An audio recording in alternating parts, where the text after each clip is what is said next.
Let's be real. Worry is exhausting. And the worst part, it never pays off. You can sit there analyzing every angle, replaying every mistake, trying to predict every outcome, and guess what? It still doesn't change a thing.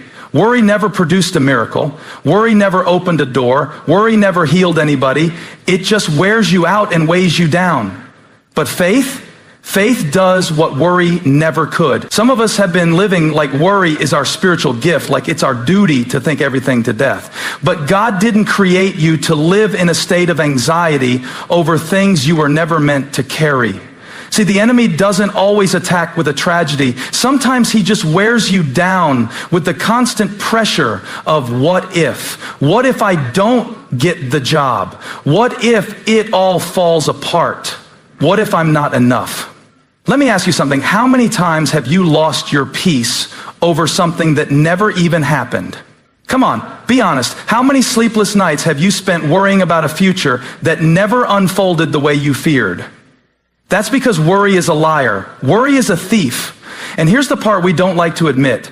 Worry is a control issue dressed up like responsibility. We tell ourselves, I'm not worried, I'm just being realistic. No, you're being afraid. And the problem is not your ability to plan, it's your refusal to trust. The moment you cross the line from planning into panic, from strategy into striving, you're stepping out of faith and into fear. And faith paralyzes you.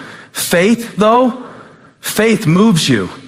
Jesus didn't say, worry more and you'll get through this. He said, do not worry about tomorrow, for tomorrow will worry about itself. Matthew 6:34. That doesn't mean ignore your responsibilities. It means trust God with the results. You do your part, but you let God be God.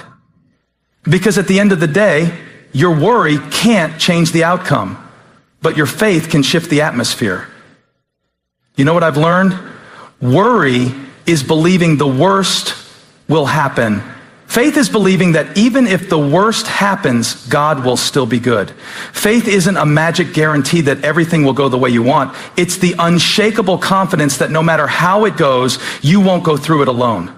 That God will walk with you through the fire, through the loss, through the confusion, and turn it for good. Some of us need to make the shift today from what if it doesn't work to, but what if God shows up? From what if I fail to what if this is the setup for something better?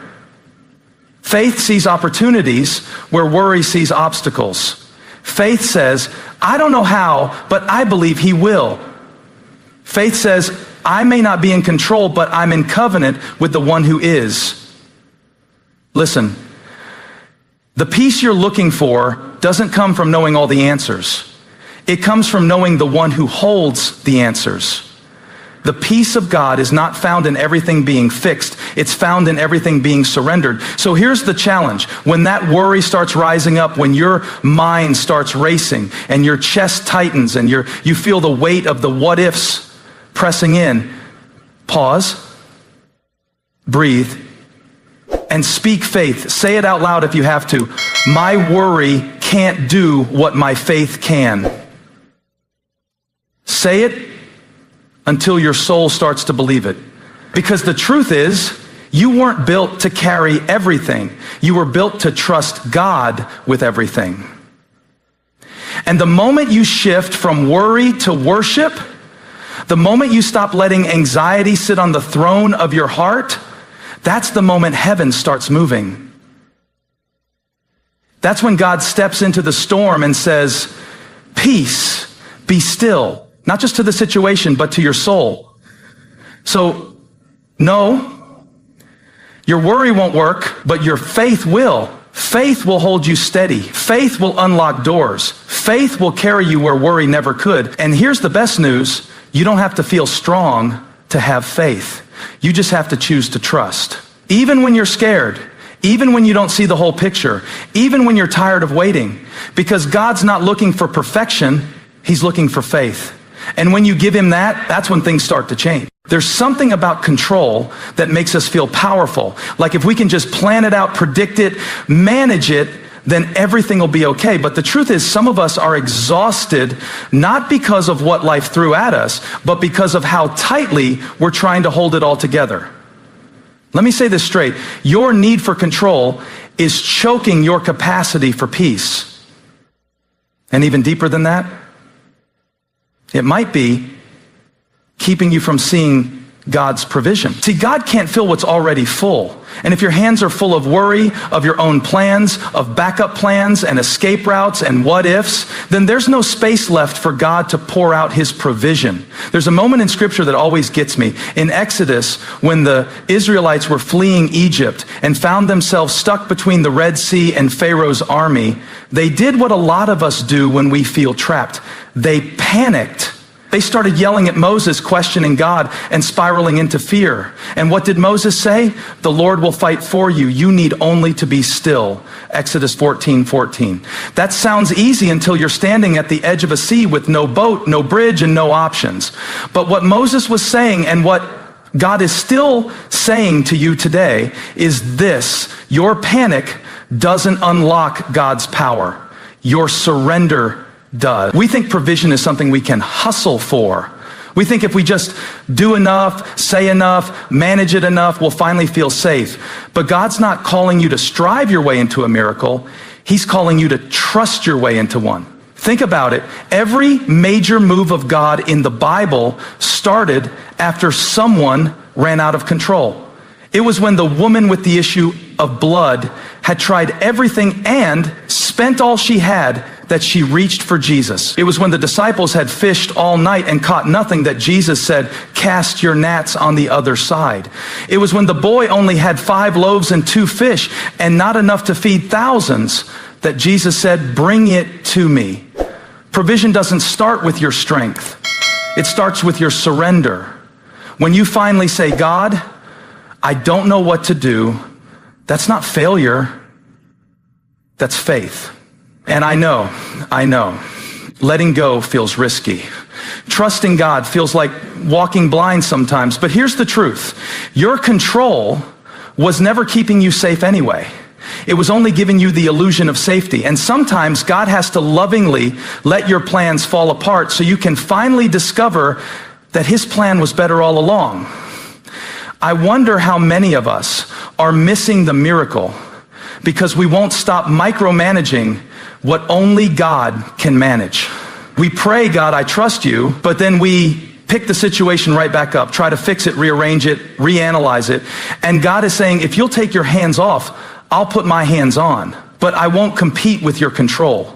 There's provision on the other side of your surrender, but you'll never taste it if you keep trying to manufacture what God wants to multiply. Your calculations can't outdo his compassion. Your strategies can't outrun his sovereignty. I know you like being in control, we all do, but there comes a point in your journey with God where you have to admit, I'm not the provider, he is. I'm not the protector, he is. I'm not the planner, he is. And the moment you let go, it's not the end, it's the beginning. It's the moment when God says, now I can work. Now I can show you what I've had ready all along, because he's Jehovah Jireh, the God who provides, not the God who might, not the God who could if you get everything right, the God who already has. But you'll never receive what he has until you release what you're holding.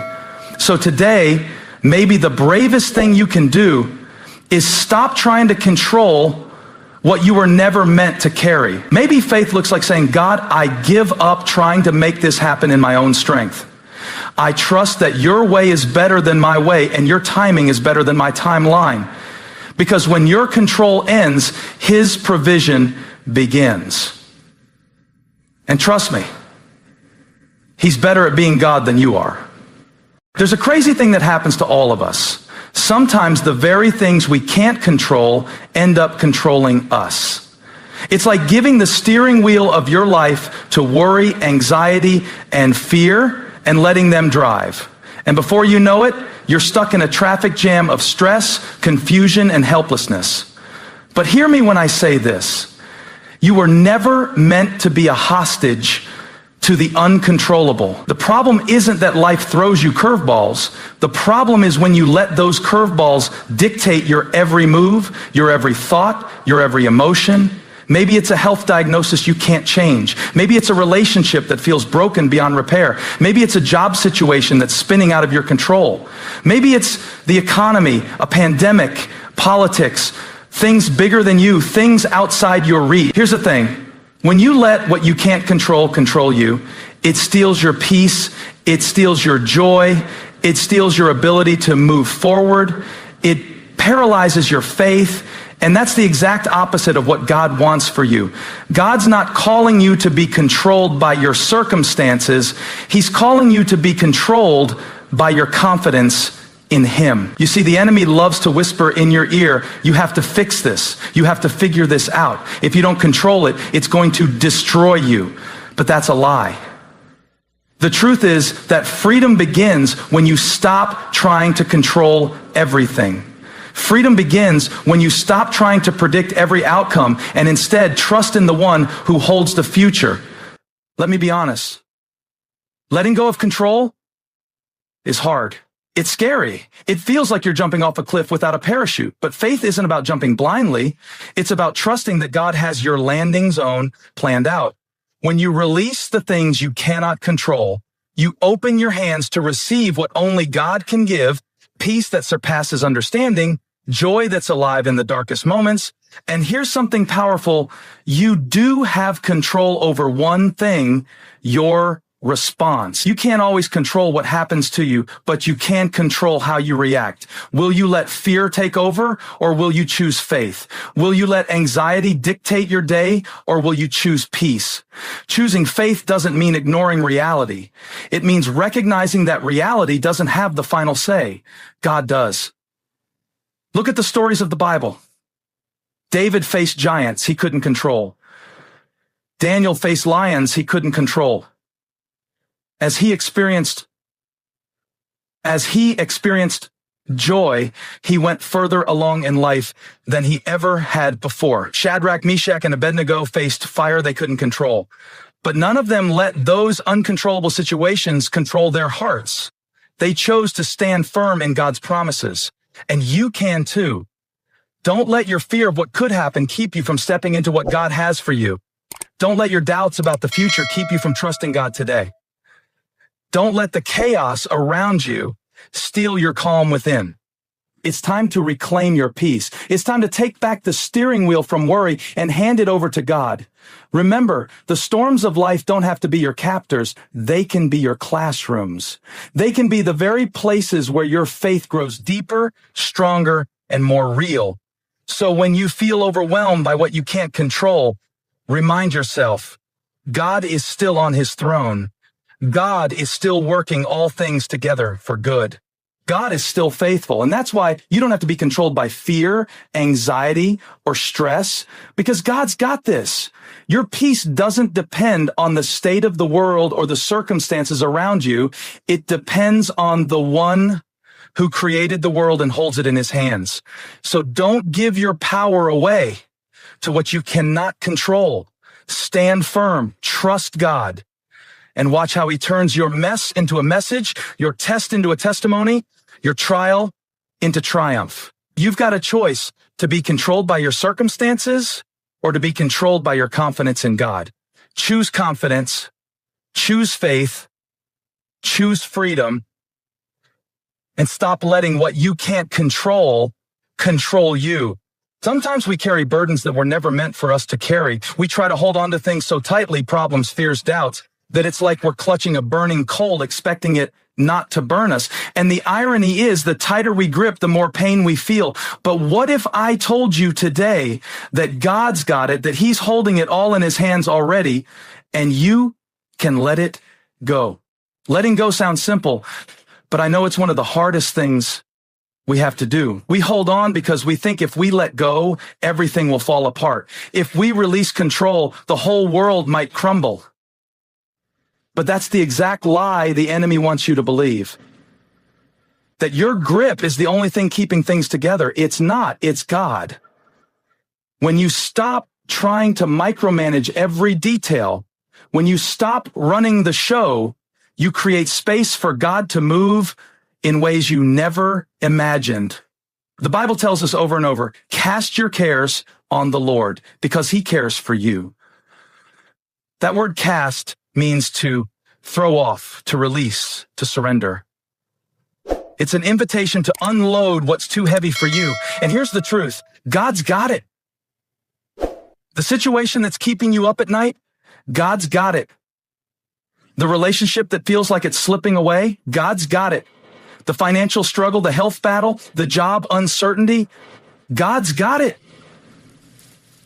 You have to figure it all out. You don't have to solve every problem. Your job isn't to carry the weight. Your job is to trust the one who already carries it all.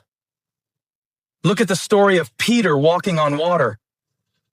He stepped out of the boat in faith, but the moment he looked at the storm, he started sinking. Why? Because he took his eyes off Jesus and focused on the waves. Here's the lesson.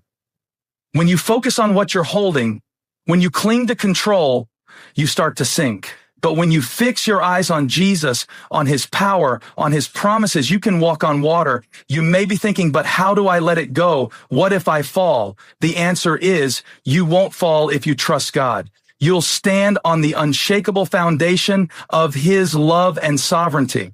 It's not about never facing difficulties. It's about knowing who's got you when difficulties come.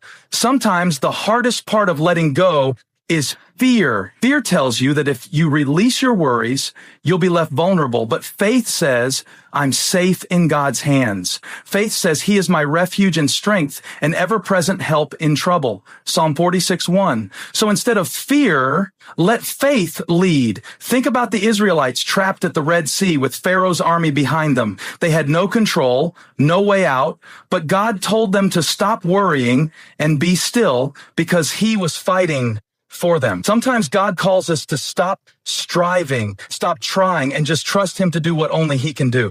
That's where your peace begins, not in your own efforts, but in God's provision. Letting go also means you stop carrying the mistakes and regrets of the past. You don't have to replay every failure in your mind or punish yourself for what's done. God's grace is bigger than your mistakes. He's already forgiven, already redeemed, and already working all things for your good. When you let go, you're not giving up. You're giving over. You're handing the reins to the one